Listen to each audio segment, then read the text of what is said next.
스가랴 3장 8절 9절입니다. 대제사장 여호수아야, 너와 내 앞에 앉은 내 동료들은 내 말을 들을 것이니라. 이들은 예표의 사람들이라. 내가 내 종 싹을 나게 하리라. 만군의 여호와가 말하노라. 내가 너 여호수아 앞에 세운 돌을 보라. 한 돌에 7 눈이 있느니라. 내가 거기에 새길 것을 새기며 이 땅의 죄악을 하루에 제거하리라. 아멘. 스가랴서는 이스라엘 백성들이 이제 바벨론에 포로로 끌려갔다가 70년 만에 다시 돌아옵니다. 그래서 70년 만에 돌아오고 난 이후에 성전을 다시 재건합니다. 솔로몬이 지었던 그 성전은 다 부서지고 무너졌기 때문에 다시 성전을 재건합니다. 그래서 그 성전 재건하는데 온 힘을 쏟아서 이제 일을 하게 되는데, 그 일을 하는 데 있어서 이제 학개와 스가랴가 그 일을 주도적으로 하죠. 그래서 학개와 스가랴가 이 일을 주도적으로 하는데, 이제 여호수아도 대제사장으로서 이 일에 동참해서 같이 합심해서 성전을 복구하는 이 일을 해야 되는데, 그런데 이제 대제사장 여호수아가 인간적으로 보면 아주 인물도 있고 학식도 있고 또 믿음도 있고 또 정말 온전한 사람이었을 줄 몰라도, 그러나 영적으로 보면 너무나도 나약하고 부족하고 또 죄가 많은 그러한 사람임이 여실히 드러나고 있다는 것을 스가랴에서 언급을 해주고 있습니다. 그래서 스가랴에 대한 예언들이 쭉 스가랴서에 나오며 여호수아에 대한 언급들이 쭉 나오고 있죠. 자, 그러면서 이제 여호수아를 향해서 놀라운 말씀을 해주고 있습니다. 대제사장 여호수아야, 너와 내 앞에 앉은 내 동료들은 내 말을 들을 것입니다. 이들은 예표의 사람들이라. 내가 내 종 싹을 나게 하리라 라고 말했습니다. 내 종 싹, 모르겠습니까? 이것은 이사야 선지자가 예언했던 이새의 줄기에서 싹이 나며 라고 했던 그 언급과 동일한 언급입니다. 내 종 싹은 다름이 아니라 예수 그리스도가 오실 것임을 다시금 언급하고 있는 표현이다라는 겁니다. 이사야가 언급했고, 그리고 그 언급 이후에 바벨론 70년 포로기가 있었고, 그리고 또 세월이 가서 최소한 100년 이상 세월이 가고 난 이후에 다시금 스가랴가 이것을 대제사장 여호수아에게 일러주고 있는 내용이다 말이죠. 다시 말해서 너가 지금 대제사장의 직분을 잘 감당해야 된다. 너가 인간적으로는 율법을 잘 지키고 또 하나님의 말씀대로 살고 대제사장의 직분을 잘 간직하려고 했지만, 그러나 영적으로는 너무 미약하고 나약하다는 것을 너도 알았지, 너도 깨달았지, 하지. 그러나 너는 이제 마음을 강하게 하고 이 일을 잘 감당해야 된다. 왜냐하면 너를 통해서 내 종 싹을 나게 할 것이다 라는 것입니다. 너를 통해서 너가 이제 성전에서 봉사하고 또 너가 이제 믿음으로 이렇게 사역하면 너의 그 믿음을 따라서 너의 가문을 통해서 이제 메시아가 올 것이다. 그리스도가 이어져 올 것이다 라는 것을 언급해주고 있는 표현이다라는 것입니다. 그렇기 때문에 너의 역할은 너무나도 중차대하고 너무나도 놀랍고 대단한 일을 하는 것이다 라는 것을 지금 여호수아에게 약속해주고 있는 그러한 말씀이다 라는 것입니다. 9절에도 말씀하죠. 만군의 여호와가 말하노라. 내가 너 여호수아 앞에 세운 돌을 보라. 한 돌에 7 눈이 있느니라. 내가 거기에 새길 것을 새기며 이 땅의 죄악을 하루에 제거하리라. 한 돌에 7 눈이 있대요. 돌에 무슨 눈이 있겠습니까? 이것은 하나의 상징이죠. 성경에서 7 눈이라고 하는 것은 바로 하나님의 7 눈, 성자의 7 눈을 상징하는 그런 말씀인 겁니다. 그래서 그 돌, 바로 돌은 예수 그리스도를 가리키죠. 그 예수 그리스도가 이제 반석으로 장차 오게 될 것이고, 또 그에게 7 눈이 있어서 모든 것을 다 본다는 겁니다. 과거도 보고 미래도 보고 사람의 심령도 꿰뚫어 보고 또 영계의 모든 것들을 다 보며 이 세상 돌아가는 것들 모든 것들을 다 보는 바로 예수 그리스도의 7 눈. 다시 말해서 그리스도가 이제 오시게 되면 이런 놀라운 일들이 일어날 것임을 언급하면서 특히 이렇게 말하죠. 이 땅의 죄악을 하루에 제거하리라. 이 땅의 죄악을 하루에 제거하리라. 이 세상에 있는 모든 죄가 단칼에 하루 만에 다 없어진다는 겁니다. 어떻게 하루 만에 없어지겠어요?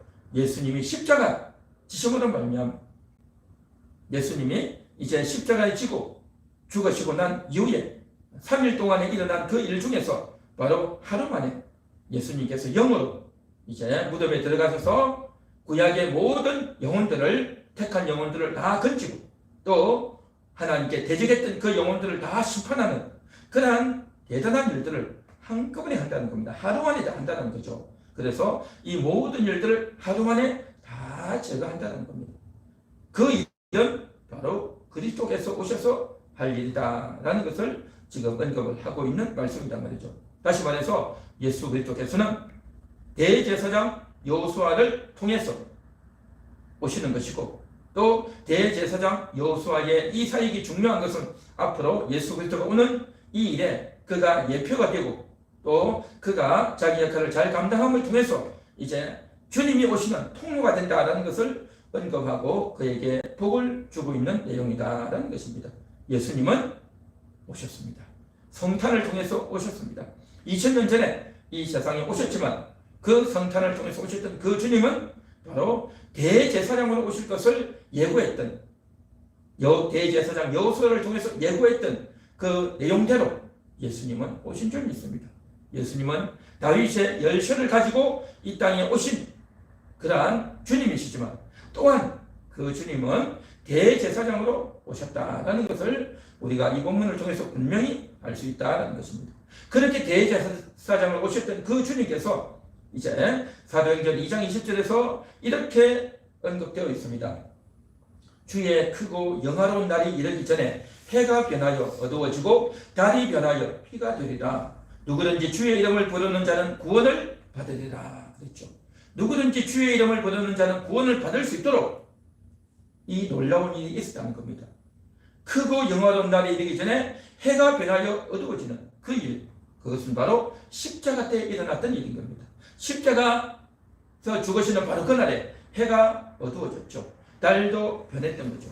이것은 눈으로 보이는, 겉으로 보이는 현상이고 바로 이 해와 달이 어두워지고 변화되는 그 시점을 통해서 바로 예수 그리스도께서 십자가에서 죽으시고 그것을 통해서 놀라운 일을 이루셨던 겁니다. 온 천지의 영혼들을 다 구원하셨단 말이죠. 아담 이후부터 해가지고 세례 요한 때까지 모든 의인들을 다 건지고 구원하셨던 겁니다. 그래서 아브람도 다윗도 욥도 구약의 믿음의 사람들 장차 메시아여 오셔서 속히 오셔서 우리를 건져주시옵소서 우리의 피를 신원하여 주옵소서 라고 기도했던 소원했던 저들의 소원들을 한꺼번에 다 이루어주셨던 것입니다. 그래서 구약의 모든 영혼들을 다 구원하시고 회복하시고 이제 약속만으로 했던 것들이 이제는 실체로 이루어진 사건이 바로 예수님의 십자가 사건이고 이제 여호수아를 통해서 대제사장 여호수아를 통해서 약속했던 그것들이 이제 드디어 이루어졌다는 겁니다. 그렇기 때문에 구약시대 모든 영혼들을 다 건졌기 때문에 이제는 신약시대 영혼들은 주의 이름을 부르기만 해도 구원을 받았단 말이죠. 구약시대는 주의 이름을 부르는 것으로만 하는 것이 아니라 기다려야 되는 겁니다. 한평생 기다려야 되는 겁니다. 주님 언제 오시렵니까? 그리스도여 언제 오시려나이까? 그래서 오시기를 기다리고 학수고대하며 기다렸는데 예수님이 오시는 것을 보지도 못하고 다 죽어갔던 겁니다. 그렇게 죽어갔던 영혼들 그들을 주님이 오셔서 다 건져주시고 이제 임시표, 대기표, 예약표만 받고 이제 기다리고 있던 대기하고 있던 그 영혼들을 이제는 완전히 건져서 이제 하나님의 백성으로 온전히 하시고 이제는 이후에 태어난 신약시대 이후에 태어난 모든 자들은 기다리고 대기할 것 없이 주의 이름을 부르기만 해도 구원받도록 하는 이 일을 예수님이 오셔서 하신 겁니다. 대제사장으로서 오셔서 이 일을 하셨다라는 것이죠. 그래서 베드로전서 2장 5절에 이렇게 말합니다. 너희도 산돌같이 신령한 집으로 세워지고 예수 그리스도로 말미암아 하나님이 기쁘게 받으실 신령한 제사를 드릴 거룩한 제사장이 될지니라. 예수님이 대제사장이고 이제 예수를 믿고 따르는 성도들도 제사장이라는 겁니다. 제사장, 신령한 제사를 드리는 제사장이라는 겁니다. 우리도 우리 몸을 이제는 산 제사로 드리는 우리의 육신과 또 우리의 여러 가지 자아들을 다 내려놓고 회개하고 또 주님께 헌신함으로 말미암아서 내 몸을 내어드리는 겁니다. 예수님이 대제사장으로서 자기를 다 죽여주셨듯이 마찬가지로 우리도 이제 신령한 제사를 드리는 제사장, 예수님을 닮는 그러한 제사장이 신약시대의 성도들인 줄 믿습니다.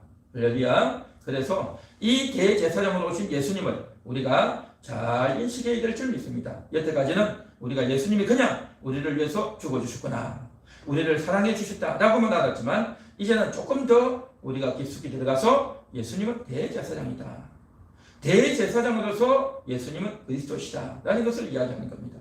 우리가 주일날 언급하셨죠. 예수님이 그리스도라고 하는 이 말의 의미는 뭐냐면 왕이라는 의미고 또 대제사장이라는 의미고 주이라는 의미다라고 했죠. 그래서 월삭 기도회를 하면서 어제는 다윗의 열쇠를 가지고 오신 바로 왕으로서 예수 그리스도를 이야기했고 오늘은 대제사장으로서 역할을 감당하신 예수님이다라는 거죠. 왕으로서 모든 자들을 다스리고 통치하는 그러한 그리스도라고 한다면 대제사장으로서 그리스도는 이제 인간들이 하나님을 만날 수 있도록 하나님과 등을 지고 하나님께 가까이 나아갈 수 없었던 그러한 자들을 이제는 다 엮어서 묶어서 하나님께 다 내어드리는 통로를 만들어주는 그 역할을 했던 자가 대제사장이다라는 것이죠. 그래서 우리가 성경을 통해서 얼마나 놀라운 은혜들을 깨닫게 되는가 하는 점을 우리가 인식하게 됩니다. 스가랴 6장 12절에 이렇게 말합니다. 말하여 이르기를 만군의 여호와께서 이같이 말씀하시되 보라 싹이라 이름하는 사람이 자기 곳에서 돌아나서 여호와의 전을 건축하리라. 싹이라고 이름하는 사람, 구약시대에는 분명하게 이야기하지 않고 이렇게 상징적인 언어를 통해서 언급을 했습니다. 그런데 이 싹이라고 이름하는 자는 다름이 아니라 그리스도이죠. 이사야나 예레미야나 그 어떤 구약의 선지자나 제사장이라도 자기의 이름을 싹이다라고 말하지 않았습니다. 말할 수도 없었죠. 오직 그리스도에게만 해당하는 용어인 겁니다. 그가 나서 이제 여호와의 전을 건축하리라. 예수님이 오셔서 여호와의 전을 건축한다는 겁니다.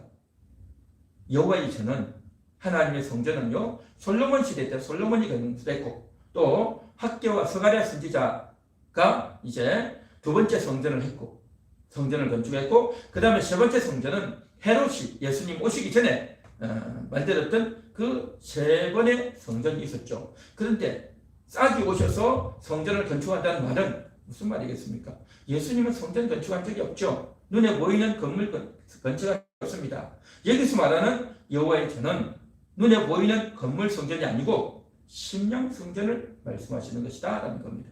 예수님이 십자가를 지고 죽어주심으로 말미암아서 우리의 심령을 깨끗하게 하고 우리를 구원하시고 난 이후에 이제 성령님이 오셔서 그 성령님이 우리를 날마다 천국 가는 길까지 안내하고 깨닫게 하고 또 천국으로 안내할 인도할 보증으로서 성령을 우리에게 부어주셨단 말이죠. 그래서 그 성령이 거주하는 집 바로 성도의 심령이 여호와의 전이고 성전이 되는 줄 믿습니다. 그 성전을 예수님이 건축하셨고 또 성령님이 건축하시고 하나님이 건축하는 겁니다. 그래서 이 일을 하는 것 이것이 바로 예수님의 역할이었고 대제사장으로서의 역할이었다라는 것이죠. 자, 그래서 성경은요 얼마나 정확하고 철저한가 하는 걸 알 수 있습니다. 예수님 당시에 있었던 대제사장, 그는 이스라엘 백성들의 모든 죄소를 다 관여하는 자였습니다.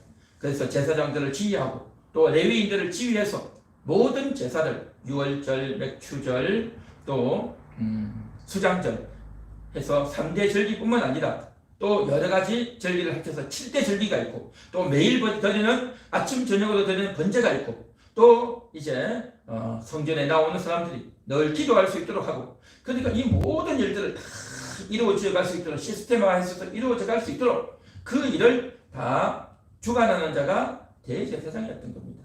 그런데 예수님 당시 이 대제사장은 요즘식으로 말하면 종교적인 부분에만 성전에서 이루어지는 일만 관여한 게 아니고 이 대제사장은 정치적인 일에 관여를 했었어요. 정치적인 일에. 왜냐하면 그 대제사장을 임명하는 자가 누구냐 하면 대제사장 내에서 뭐 투표를 한다든지 그 레위인 내에서 순번을 정해서 한다든지 그렇게 하는 것이 아니고 왕이 결정을 했었어요. 왕이. 그런데 이스라엘은 나라가 형성되지가 않았어요. 그러다 보니까 이스라엘 나라에 왕이 없었어요. 왕이 없다 보니까 다른 나라 사람들이 와서 왕을 역할을 한단 말이죠. 그러면 그 나라 어쨌든 이스라엘의 왕이 되는 사람이 외국인이라 할지라도 그 사람에게 잘 보여야 자기가 대제사장이 된단 말이죠. 그러다 보니까 그 사람에게 잘 보이기 위해서 말로만 잘 보이는 것이 안 되고 뭔가를 갖다 줘야 되고 또 그의 허락을 받고 그의 신임을 받기 위해서는 돈이 들어갈 수밖에 없었고 참 이러한 생리가 흘러가는 겁니다. 이 세상 만사가 다 그렇지 않습니까? 그래서 이스라엘 대제사장들이 그 일을 하기 위해서 이제 서로 왕에게 잘 보려고 하고 돈을 많이 갖다 주고 이렇게 한다면죠.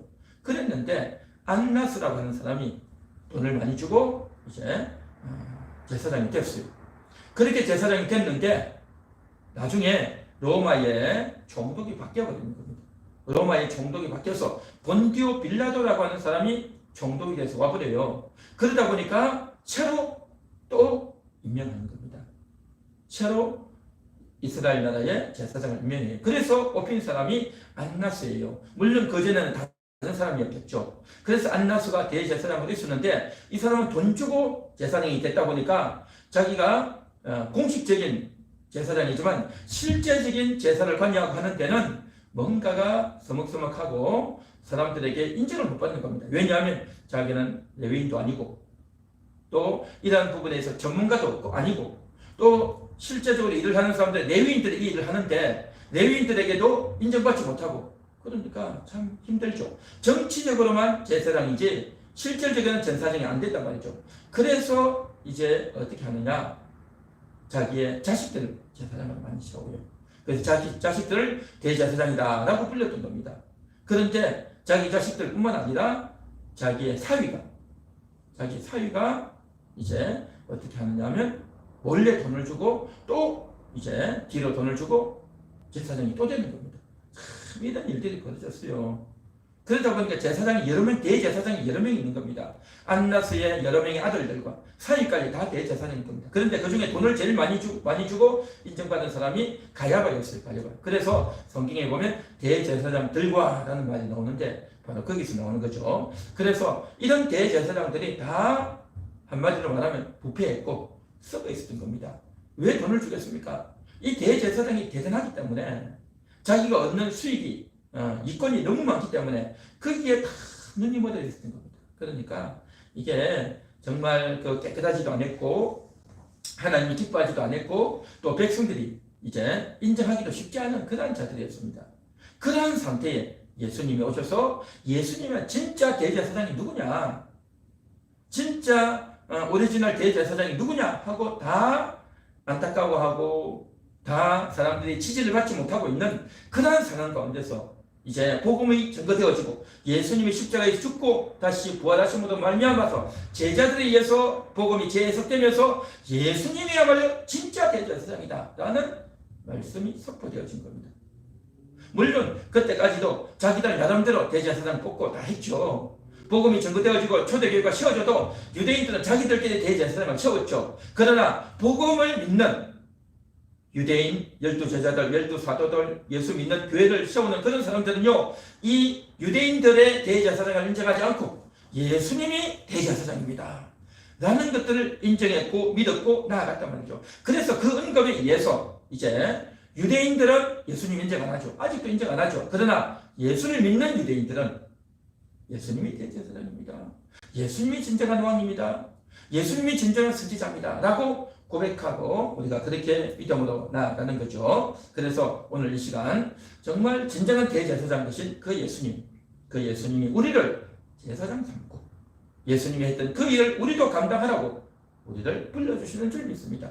내게 오라 주님이 불러주시면서 우리가 날마다 주님 앞에 나와서 우리의 죄를 발견하고 죄를 씻고 우리의 허물들을 발견하고 우리의 더러움과 우리의 교만과 우리의 탐욕과 우리의 더러움과 우리의 못된 것들을 다 내려놓고 주님 앞에 씻김받고 깨끗해져서 이제 또 다른 영혼들을 하나님께로 그렇게 인도하고 이끌 수 있는 제사장의 역할을 잘 감당해야 될 줄 믿습니다. 그래서 오늘 이 한 시간 주님을 그렇게 배우고 성탄에 오신 그 주님은 바로 대제사장으로 오셨습니다.